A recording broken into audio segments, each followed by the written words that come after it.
Some people don't just hear your words. They notice the sadness hiding behind your smile. And strangely, that ability often becomes the reason they stay far longer than they should. To most people, someone is either kind or cruel, safe or dangerous. But people who feel everything deeply rarely see the world in such simple categories.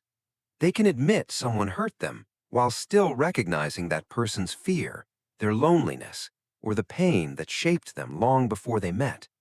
Their mind naturally holds two truths at once. I know you hurt me, and I know you're hurting too. Most people struggle to do both. Psychologists call this emotional complexity. It's the ability to understand conflicting emotions without immediately choosing one over the other. But this gift has a hidden cost, because once you understand someone's wounds, it's easy to start explaining away their behavior, not because you're naive, because your compassion is stronger than your judgment. You stop asking, why would they do this to me? Instead, you ask, what happened to them that made them this way? That question changes everything. You become the person who gives second chances, then third chances, then chances you quietly know you shouldn't be giving anymore. Little by little, you begin protecting everyone else's heart while leaving your own completely uncovered. And somehow, that starts feeling normal. Long after everyone else has moved on, your mind keeps replaying conversations, not searching for revenge, searching for understanding. The hardest part isn't losing who someone was, it's grieving the version of them you know they were capable of becoming. Sometimes, that imagined future hurts even more than reality. You don't fall in love only with people. You fall in love with possibility, with potential, with the beautiful person you hope they'll eventually become. Without realizing it, you slowly begin carrying emotions that were never yours to carry. Their guilt, their childhood, their anxiety, their healing. Eventually, your heart becomes so full of everyone else's struggles that there's almost no room left for your own. And that's where empathy quietly turns into self-neglect. But here's the question that changes everything. Can you still care deeply about someone without sacrificing your own peace to prove it? Real empathy doesn't mean saying yes to everyone. Sometimes the kindest thing you can do is admit you have nothing left to give today. For a long time, compassion and boundaries feel like opposites, but emotional maturity teaches something surprising. They actually strengthen each other.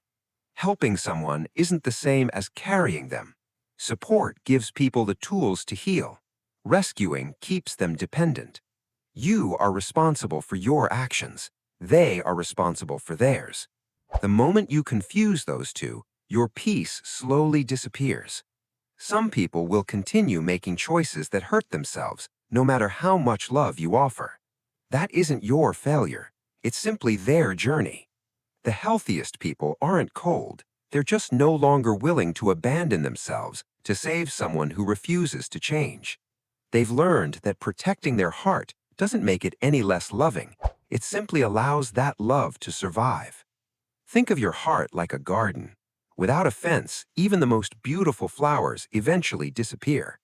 There comes a quiet moment when you finally stop standing in the rain for everyone else, and you realize you deserved shelter too. Feeling deeply was never the problem. Your emotions are not your weakness. They are one of your greatest strengths. They only become painful when you carry emotions that were never yours. Boundaries aren't walls, they're gentle doors. Some people will enter with respect, others will leave.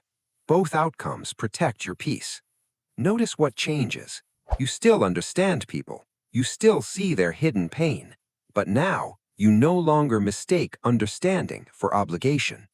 You still notice the sadness behind someone's smile, just like you always did. The difference is you no longer believe it's your job to fix it. Sometimes the most loving thing you can say is, I truly hope you heal. And then quietly walk your own path. You were never wrong for seeing their pain. You were only wrong for believing that seeing it meant sacrificing yourself. Understanding someone doesn't erase what they did. Compassion doesn't require self-sacrifice, and protecting your peace isn't cruelty. It's one of the deepest forms of self-respect. If you feel everything deeply, don't become less compassionate. Become wiser with your compassion. That's how you keep your heart soft without letting it break.